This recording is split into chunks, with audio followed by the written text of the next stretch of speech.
Hello, welcome back to another edition of the Pace Report. I'm Brian, Pace reporting live here at the Blue Note. Roy Ayers really contributed a lot of funk, R&B, disco, and jazz during the 1970s into the 80s.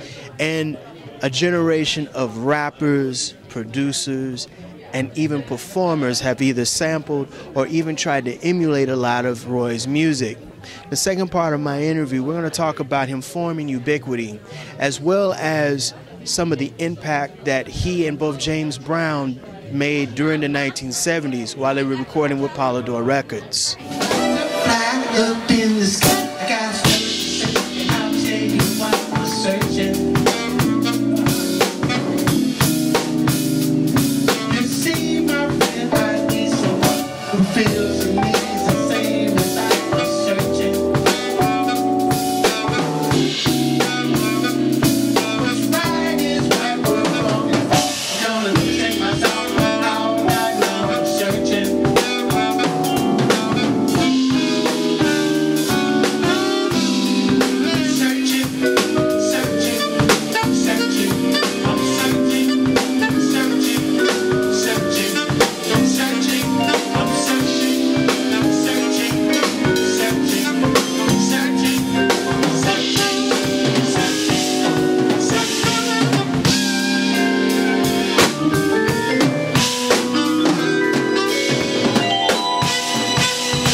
In 1970, you left Herbie Mann's group and moved to New York City.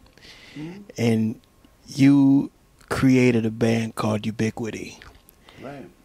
And from there, it changed music forever as far as R&B, because you brought some very unique ideas to the music. What were they?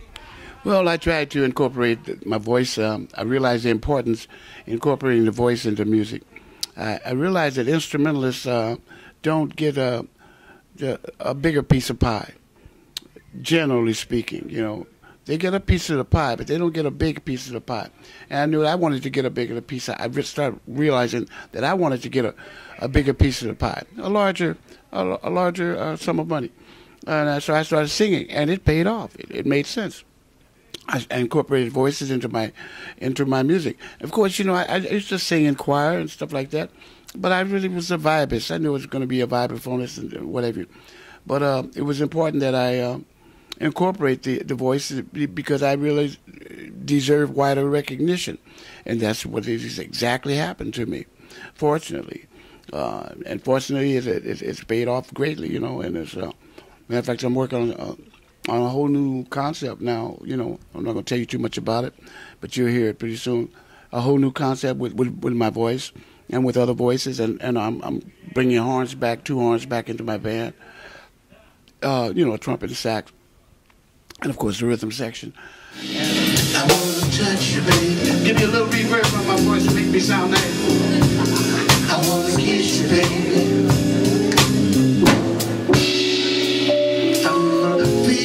With my love, crazy how I feel this way. It's crazy how you make me say the things I always say. It's the way I feel inside. Ooh, baby, baby, I love you. I wanna touch you, baby. I wanna touch you, baby. I wanna kiss you, baby. I wanna kiss you, baby. Baby, let me kiss you. Hold you tight through the night. Love is ours. Baby, let me touch you now. Baby, let me squeeze you now.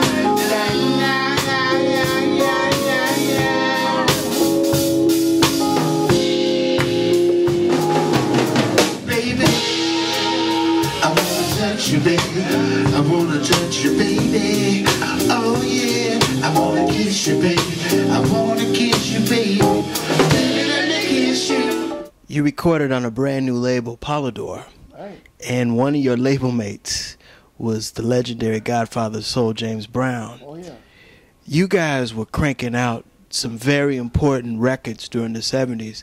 Tell me about that period. I mean, James was going in a revolutionary route as far as composing movie scores and saying some things differently that African Americans wanted to start saying. Right. Something that Sly Stone started, and you kind of did some other things too. You scored Coffy, and you. What were some of the things that the label allowed you guys to do? Well, you know, it was really a interesting time for me, because when I went with Polydor, it was not what you call a major label. You know, they had major money, but it's owned by Philips Dutch Gramophone, you know, over there in Germany, and most of the people that ran Polydor were people that worked here in the United States, and it was good being on Polydor. And then they changed the name later on to Polygram, and of course, you know, now they have sold that company to Universal Music. And matter of fact, Universal has just about bought everything out. Almost is buying everybody they can buy. So it was great for me, because I used to when I went with Polydor, Jerry Schonbaum was president, and Jerry is a German Jew, and he's very much of a jazz advocate. He loves jazz. He loves the music that's called jazz, and there was nobody there at that time that he could talk to except me about jazz, you know, and we had some interesting conversations. And he and James Brown used to argue all the time, always about money, you know, and seriously, they used to go through some heavy conversations. Some heavy verbal exchanges were happening at that time in the company. And I mean, I know a few stories about that. It was heavy, you know, it was but you never could believe, couldn't believe some of the things that were happening up there. But I mean, people call each other MFs and things like that, and James always got his check. He was a driver. He was the man. That's right. He was the man. He used to tell me, Brother Ayers, I said, Brother Brown. He said, Brother Ayers, we got a problem over here. They're not hiring enough black people. So he said, I want you to sign this paper.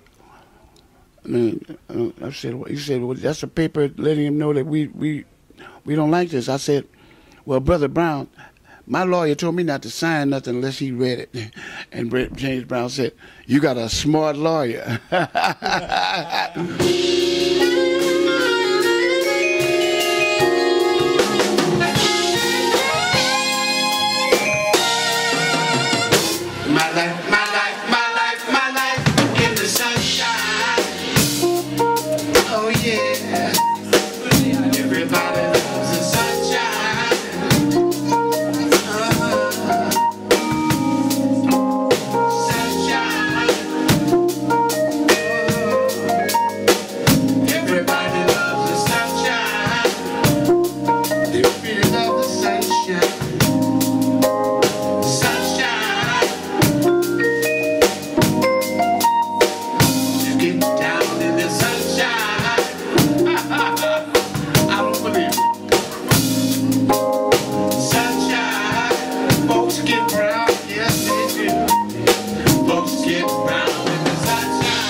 Some of your musical partnerships, musically, have stood the test of time.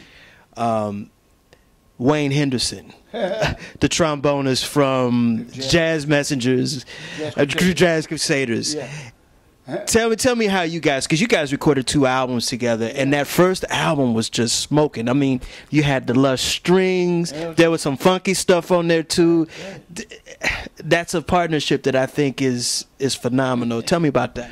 You know, working with Wayne was really a thrill. As I reflect on that time, and we went in the studio together, because in the early days of the Crusaders, we used to jam together and play together all the time. We never did anything on record at that time. And this is later on when I was at Polygram, and he came over to Polygram while I was there, and I was doing a lot of albums myself, and I recorded that with him, Prime Time and Step Into My Life. My God, I didn't realize he was so good in the studio. He's a great producer. He's great with sound. He's a specialist with sound, even more so than me. He's better with sound. He knows sound better than myself, and it's okay because I learned from that. I learned a lot. You know, you learn about a lot of different individuals that they have. Everybody has a different talent. You know what I mean. I think that my talent is good with sound, but when I work with Wayne Henderson and I work with James Mtume, these guys are specialists in sound. I work with Stanley Clarke, also another guy, specialist in sound. I remember Stanley Clarke and Wayne Henderson told me one time, they said, hey, you know, Roy, it's all about sound. It's all about how you perfect the sound and make the sound. How did you partner with the late, great Fela Kuti? Oh, man. That was interesting. I had a lawyer, and I had heard of Fela music. I had heard Fela's music before, and I never met him. And so I never really thought about it. I heard it a couple of times, not too much. But this lawyer was from St. Thomas, and he said, Roy, I've been going to Nigeria, and there's a musician that I think you should meet up with. And this is really a good thing that the lawyer really introduced me to Fela. I went over to meet Fela, and I paid for it to go over there. Me and my conga player, my lawyer, 3 of us went over there in July of 1979. And when I met Fela, we met immediately. The immediate vibe was very positive. And he said, when we met at the airport, he said, "You are the Yoruba. You are Yoruba." I said, "What? I am?" He said, "You are Yoruba." I said, "Hey, fella, it's a pleasure to meet you." So Yoruba is his tribe. He's a tribe. They can tell by looking at your nose and the features on your face what part of Africa you're from, what tribe you're from. They have Igbo, Fulani, Hausa, Yoruba. It's so many different tribes and sects, they have over there. It's interesting. But being with him really opened up my head. I was there for seven weeks. Oh, it was like the whole trip was like being on a safari. But I think the fellow was very clever because he wanted to set an example for other people. He wanted to be respected. And he would do things to mess with the government, because he would mess with the soldiers and the police. And everybody loved him. He was a rebel, but at the same time, everybody loved him. I mean, he used to stop. He would take a joint, a marijuana cigarette. He would take it out. He would light it up, and we were in the bus with him. And he would stop and see the police talking to some children, some young boys. And he would say, "Hey, officer, leave those young boys alone, and you could do something better with yourself instead of bothering those young boys." I'm not serious. And the police would see him. They knew who he was. They said, "Oh, okay, fella, because he was such a powerful person. When he did it, we sitting in the bus, we're looking at this, and they said, "Oh, go on, fella. He's smoking a joint." I'm serious, man. But he wasn't trying to show off by smoking the joint. He was just trying to say, "Hey, man, leave those boys alone. They're not doing nothing. Don't why are you bothering them?" He knew what he was talking about. He was just such a brilliant cat. That'll do it again for another edition of the Pace Report. I'm Brian Pace reporting live here at the Blue Note here in New York City. I'd like to personally thank Roy Ayers for his time, as well as the staff here at the Blue Note for their hospitality. As always, please visit my website, www.thepacereport.com, for my weekly column as well as my past segments. Until next time, remember, if it's in the groove, it'll make you move. Peace.